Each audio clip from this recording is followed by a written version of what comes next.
राजस्थान का शांत रेतीला प्रदेश सीकर जिले का छोटा सा कस्बा खाटू। पर इस छोटे से गांव की पहचान किसी मानचित्र से नहीं, बल्कि आस्था की उन अनगिनत लहरों से जुड़ी है जो हर दिन हर दिशा से यहाँ उमड़ पड़ती है।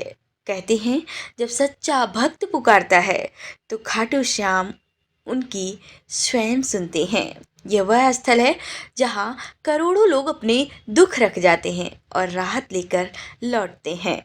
आज की डॉक्यूमेंट्री वीडियो में हम जानेंगे खाटू श्याम बाबा की कथा, उनका इतिहास, उनकी चमत्कार और खाटू धाम का आध्यात्मिक रहस्य। दोस्तों, महाभारत के समय में जब पृथ्वी धर्म अधर्म की लड़ाई में उलझी हुई थी, तब एक वीर का जन्म हुआ। गोपियाँ जिनके सामने हसरतें ले आती, देवता जिनकी तपस्या को प्रणाम करते और योद्धा जिनकी शक्ति से कांप उठते, ये कोई और नहीं, बर्बरीक थे। बर्बरीक घटोत्कच और नाग कन्या अहिलावती के पुत्र थे।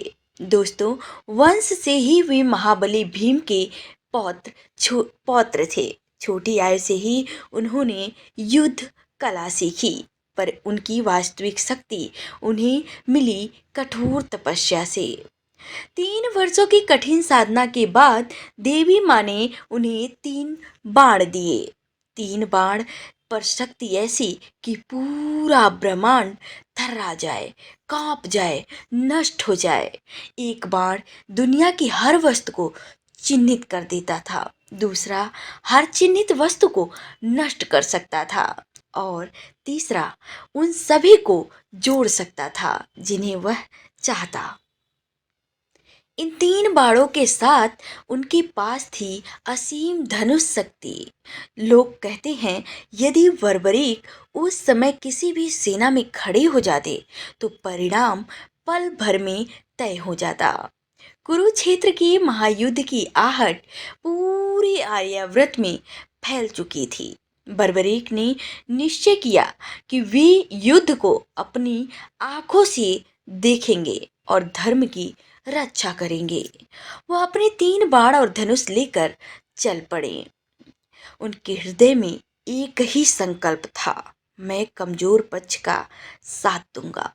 यह वचन उनके व्यक्तित्व का सत्य भी था और धर्म भी था। उधर श्री कृष्ण साफ जानते थे कि यदि यह अद्वितीय योद्धा युद्ध में उतर गया तो युद्ध का स्वरूप ही बदल जाएगा। धर्म अधर्म, जीत हार, सबका संतुलन बिगड़ जाएगा। इसलिए उन्होंने बर्बरीक से मिलने का निश्चय किया। दोस्तों, कुरुक्षेत्र के पास एक मैदान में बर्बरीक ने अपना डेरा बनाया। तभी एक नीलवर्णी तेजस्वी साधारण ब्राह्मण के वेश में श्री कृष्ण वहां पहुंचे। कृष्ण ने पूछा, योद्धा तुम कौन हो? बर्बरीक बोले, मैं बर्बरीक हूँ, भीम का पौत्र। मैं युद्ध देखने आया हूँ और कमजोर पक्ष का साथ दूंगा। कृष्ण ने परीक्षण करने के लिए एक पेड़ की 5 पत्तियों पर अपना पैर रखा। बर्बरीक ने एक ही बाण चलाया। बाण पेड़ की सभी पत्तियों को छेदता हुआ जमीन के नीचे छिपी पत्ती तक पहुंच गया और अंत में वापस आकर बर्बरीक के तरकस में लौट गया। कृष्ण मुस्कुराए, पर मन ही मन उन्होंने देख लिया, यह बालक जितना सरल है उतना ही शक्तिशाली है और इसकी शक्ति युद्ध का संतुलन पूरी तरह से बिगाड़ सकती है। अंततः भगवान श्री कृष्ण ने कहा, बर्बरीक, युद्ध से पहले मुझे दान मांगने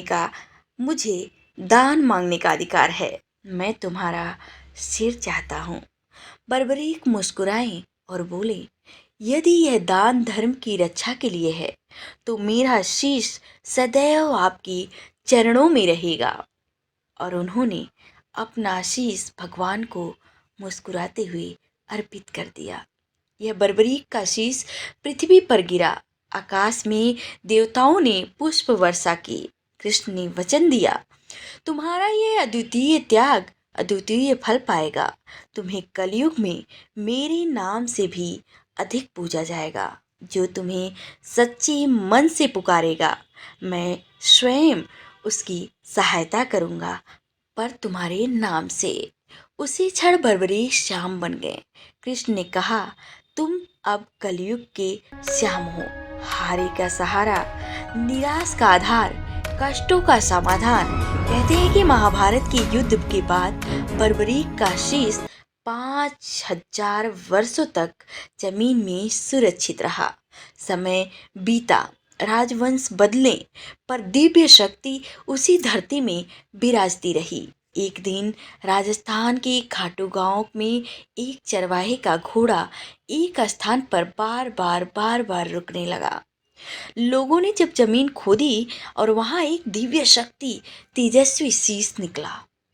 गांव के राजा और पुजारियों को स्वप्न में आदेश मिला, मेरा मंदिर यहीं बनवाओ। फिर 11वीं सदी में खाटू श्याम मंदिर का निर्माण हुआ। मंदिर की शिल्पकला गंभीर है, पर उसकी आभा असाधारण।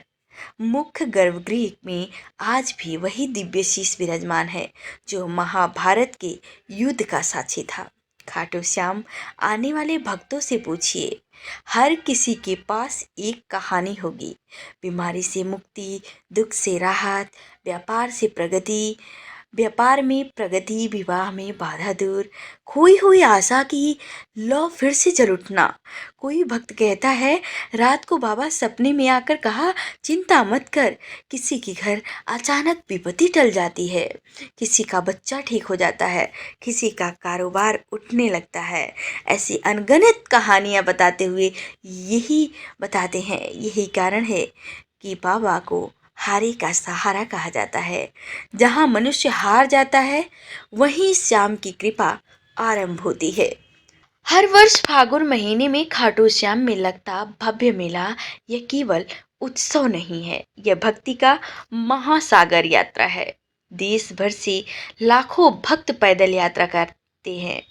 कान में श्याम का नाम, हाथों में ध्वज, हृदय में प्रेम और चेहरे पर मुस्कान।